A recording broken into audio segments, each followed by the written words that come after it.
معزز سامعین کرام، آج ہم مچھر کے حوالے سے پڑھیں گے۔ مچھر یہ ایک چھوٹا سا جانور ہوتا ہے۔ مچھر کی دو قسمیں ہیں۔ مچھر ہاتھی کے مانند ہوتے ہیں، یہ کہ مچھر کے اعضاء ہاتھی سے زیادہ ہوتے ہیں، اس لیے کہ ہاتھی کے 4 پاؤں ہوتے ہیں اور ایک سونڈ اور ایک دم ہوتی ہے، اور مچھر کے ان اعضاء کے علاوہ 2 پاؤں زائد اور 4 بازو ہوتے ہیں۔ ہاتھی کی سونڈ پر گوشت اور مچھر کی سونڈ کھوکھلی ہوتی ہے، جس کا سلسلہ جو ہے وہ پیٹ تک ہوتا ہے، گویا کہ اس کی سونڈ اس کے پیٹ کی کھڑکی ہوتی ہے۔ مچھر جب کسی آدمی کے کاٹتا ہے تو وہ اس کا خون پیتا ہے اور پی کر پیٹ میں پہنچا دیتا ہے، گویا کہ مچھر کی سونڈ گلا اور حلق کا کام انجام دیتی ہے۔ اسی لیے مچھر کا ڈسنا اذیت دہ ہوتا ہے۔ اللہ تعالیٰ کی الہام کردہ چیزوں میں سے یہ ہے کہ مچھر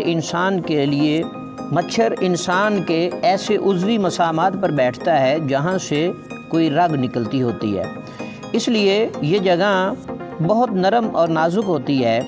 مچھر اسی لیے زیادہ تر خون چوستا ہے۔ بسا اوقات خون زیادہ پی لینے کی وجہ سے پیٹ مچھر کا پھٹ جاتا ہے اور اڑنے سے بھی مچھر معذور ہو جاتا ہے۔ اگر اس کی ہلاکت کا سبب جانا جائے تو پھر اس کی ہلاکت کا سبب یہی ہے کہ یہ بہت خون چوسنے کا حریص ہوتا ہے۔ مچھر میں اللہ تعالیٰ نے اتنی قوت دی ہے کہ بسا اوقات اونٹ کو بھی مچھر قتل کر دیتا ہے، بلکہ ہر چوپائے کو قتل کرنے کی صلاحیت رکھتا ہے۔ جب مچھر اسے ڈس کر ہلاک کر دیتا ہے تو درندے اور مردار خور پرندے اس کے ارد گرد جمع ہو جاتے ہیں۔ اگر ان میں سے کوئی بھی جاندار جو ہے مچھر کے ڈسے ہوئے جانور مچھر کے ڈسنے سے جس جانور کی موت واقع ہوئی ہے، اگر کوئی اس میں سے کھا لیتا ہے تو وہ بھی مر جاتا ہے۔